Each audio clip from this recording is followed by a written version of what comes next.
I'm here with the King of Radio, and together we are joined by a head teacher and a consultant, Mr. Paul Naigo. Yes, he's going to help us navigate the going back to school season. Yes, what should parents expect? What are parents expected of? Why do they raise our school fees? Almost every time, what changed? What happened? Good to see you, sir.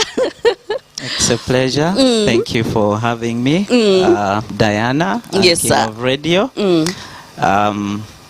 Good morning, viewers. Good morning. I'm doing very, very fine. Yes. Which school do you teach? I happen to be a member of Watoto Church, and they do have schools, and I work with the Department of Education of Watoto for a while now. Yes. Good job, good job, good job. Thank you very much. Do you expel students in Watoto schools? No, we do not expel students. Kati abalese ebintu ebitakwatagana katugambe. Now you have boarding schools, right? Yes, we do. So there are kids that come up with things like njagas, manyanga, bichi. Abana babikola.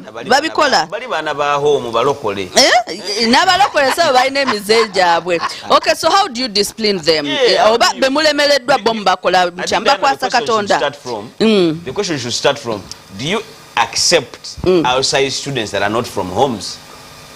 Yes. In the schools? Yes, we do. Okay, now then because you see, if we may be asking that question, Diana, and yet we have school, because remember, Watoto is a community. You understand? Yes. So, and then they raise their own children, you know, and then put them through school. So we may actually be there, and they're ready. It is there. So you have kids from. We've established the fact that now we have kids. So you want to say all kids that go to those schools are saints? No, children are not saints, but you see, school, just like church, is a teaching institution. It's a hospital, and so if, say, for example, churches were all sinners, would you think that you would have... None of us would be in there. Yes. So it's a rehabilitation center, it's a hospital, it's a church. We know and we do acknowledge that young people do have issues, but those are things that we have to navigate together as a community, like you have rightly put it. And so we work together with parents, we work together with school administrators, and we work together with students themselves. And we discuss life together, because we're preparing them to join the communities. We look up to them to fix the challenges that we have in our society. And so pushing them out of school is probably not a good idea, because then they are going to be a problem to where they are going to go. Interesting. The challenge I am looking at myself. I would have never gone through all the 16 schools I went through in school. You mean you were expelled 16 times? Yes, 6. He was a terrible student. That's unfortunate. He wasn't an easy student. Abambangu batubanda bakumpa uniformu, abalabangu bakajimpa 1 month, abalabangu abanego ba wale bangamba ko wansi nengamba told me bring a parent, and I calculated bringing my father vis-a-vis staying in this school. I weighed all the options. The option of not staying was much better. I took myself away. You understand that? So yes, like, it's like 16. So and none of them had the grace that you guys have today. You see, we believe that there is no student that wakes up one morning and say, let me go and make a mess out of school, let me go make their life difficult for a teacher or school administrator. So, no, yes, you did, but behind there was a need, there's a gap that you're feeling. And so as educators, we appreciate that you have some issues around yourself, there is a gap that you want to fill. And so we give you a benefit of doubt. We discuss with you, we talk with you, we dig down to the matter and find out why is King of Radio doing what he is doing. And so we know that behind every behavior that a student, you know, displays, there is a They're thing behind the thing. Yes, so we look up to that and we deal with it at that level, but not the behavior that you're showing. Isn't this nice? Yeah, that's amazing. This is a whole good approach it's to a different things. approach altogether, because honestly speaking, and I don't think schools do that. I don't think they have the patience to do that. I think for them their solution has always been vawano. Genda weyongereyo. Because the nyanya envundu yesiga zinne wazo, so that means even the rest of the students might pick up on your own vices. Moving forward, all my children were toto. Because I know an apple does not fall far from the tree, and a crown has to do something nice, and I will be called. I'll be happy to serve you. Now, away from now Watoto specifically, because he's a head teacher and a consultant. Yes. So let's talk about schools generally now. Yeah, parents have been complaining about the raised fees constantly being raised now and then. What is the cause of that, especially also in the government schools? Why do you guys keep on raising the fees all the time? I think it's schools. Even private schools, yes. Why do they keep on raising or increasing the fees? Chicha chiba chichuse tusanga bizimbe byebimu abasomesa bebamu abana bebamu. What happens? Choko beyemu. What happens? Is it a place where probably your business projection was at a particular level? And then plus that, King, yes, plus that, sir, they also force us to pay development fee.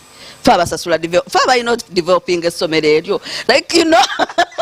Okay, no kwasanga nga feze yandi baddo waka kadoli mukamu kitundu batadeka development fee, batadeka wasimanyanga ezokusala enviri, batadeka weza sports, batadeka eza art and crafts, like everything. Fees chichi. All right. Yes. Diana, I find your question rather interesting because if you live in Uganda, you'll agree with me that school fees is not the only service that, you know, the prices keep going up. You see the corner that you're coming. Let me look no. I know, right? We have to start from a very realistic point of view. Yes, please. I believe that the reason why school fees makes the headlines is the fact that everybody wakes up and takes children to school on a single day, like yesterday, Monday. Oh yeah. But the cost of Medicare in Uganda is equally crazy. It's just that you and Diana do not fall sick on the same day and you all wake up and start complaining of what? You know, hospital bills. Like for, I think, like 3 treatment and stuff like that. My goodness, my bill was 900 something. It's just 3 days. Malaria treatment. Malaria treatment. Yeah. Walinamu nebirala King. King abeeramu nebirwadde bye byanjaba mpola mpola every Bwana sina mwandala ndi kiriya. Newunya. So it was stressful. Ben yalwala mwana katono. I remember. You know, his bill was 500,000. Yagula neti yezi alinako neti bili kuchita. So that means prices everywhere keep on fluctuating. But I was going to get to address education particularly. You talked about government schools, you talked about private schools. But we cannot discuss the school fees in government schools without talking about universal primary education at the level of primary, at the level of O-level, and then at A-level. Yes. You will be surprised to find out, Radio, that the government remits capitation grant an equivalence of 20,000 shillings per year for every student that goes to a UPE school. Now, no, first wait. The issue is English, remit kaliwa. All right, so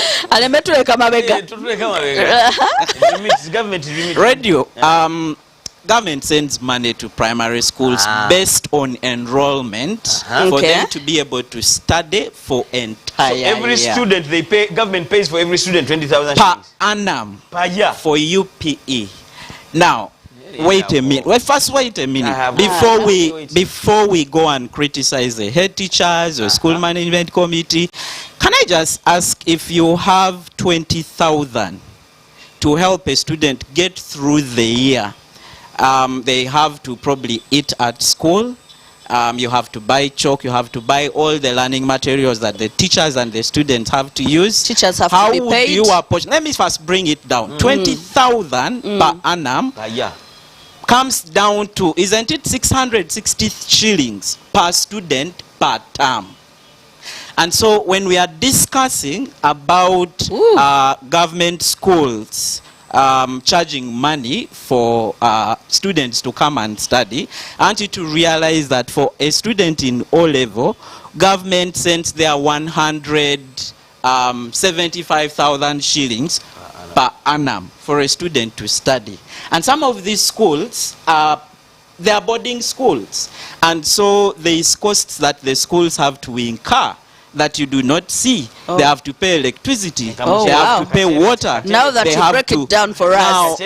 do you now realize that schools are calling upon parents to partner with government? Government is not clearly coming and saying, I don't have everything. Government is saying, please go to school. It is for free. We have paid fees. But I have told you that it's 600 shillings a term for you. Lukaga in Yes, Luganda. 600 shillings Nusu for lukaga UPC olumanyi students. patam. So when we come and we need to be a little bit kind. Yeah. Kind to I hear you now. To the schools, to the mostly government schools, because there is so much those people do, and we need your cooperation, your collaboration as parents. Because again, when you go to different populations in this country, there are people who say, no, government has paid fees, you go and study. And so a parent relegates their parental duties to the school. But when we ask you to contribute a certain amount of money, your engagement, your involvement in the life of the studies of your child, we welcome it.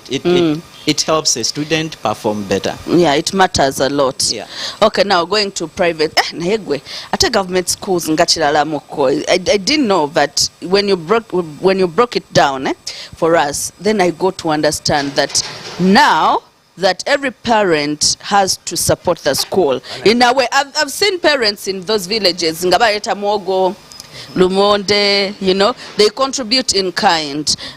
Some of them offer to help with the cleaning, offer different stuff instead of money, because they don't actually have money. I am thinking how many people, even in this room, Went through. we can afford to pay for how many people? We can afford to pay by for 1,000 students. Correct. Yeah, we can afford to pay for 1,000 students, even in this room, by the way, alone. Yeah, Yeah, now 20k does not even buy me breakfast. I'm telling you. Not lunch. Not lunch. It's actually a glass of juice. 20k.